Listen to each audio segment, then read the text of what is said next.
ভারতে বাংলাদেশি তরুণীকে ধর্ষণ ও হত্যা, তীব্র প্রতিবাদ জানালো জামাত। বিস্তারিত দেখুন অগ্রযাত্রা ডেস্ক রিপোর্টে। ভারতের বেঙ্গালুরুতে এক বাংলাদেশি তরুণীকে ধর্ষণের পর নৃশংসভাবে হত্যার ঘটনার তীব্র নিন্দা এবং প্রতিবাদ জানিয়েছে বাংলাদেশ জামায়াতে ইসলামীর সেক্রেটারি জেনারেল ও সাবেক এমপি অধ্যাপক মিয়া গোলাম পরোয়ার। শনিবার বাংলাদেশ জামায়াতে ইসলামীর কেন্দ্রীয় প্রচার বিভাগের বার্তা প্রেরক মুজিবুল আলমের পাঠানো এক বিবৃতিতে তিনি এ প্রতিবাদ জানান। বিবৃতিতে গোলাম পরোয়ার বলেন, ভারতের বেঙ্গালুরুতে এক বাংলাদেশি তরুণীকে ধর্ষণের পর নৃশংসভাবে হত্যার ঘটনার আমি তীব্র নিন্দা ও প্রতিবাদ জানাচ্ছি।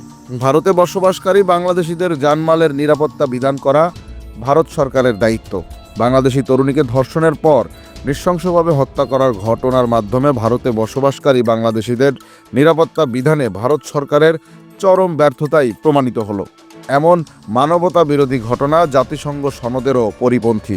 আমি আশা করি ভারত সরকার বাংলাদেশি তরুণীকে ধর্ষণের পর হত্যা করার ঘটনার অবাধ, সুষ্ঠু ও নিরপেক্ষ তদন্ত করে ওই ঘটনার সঙ্গে জড়িত ব্যক্তিকে চিহ্নিত করে আইনের আওতায় এনে দৃষ্টান্তমূলক শাস্তি প্রদান করবেন।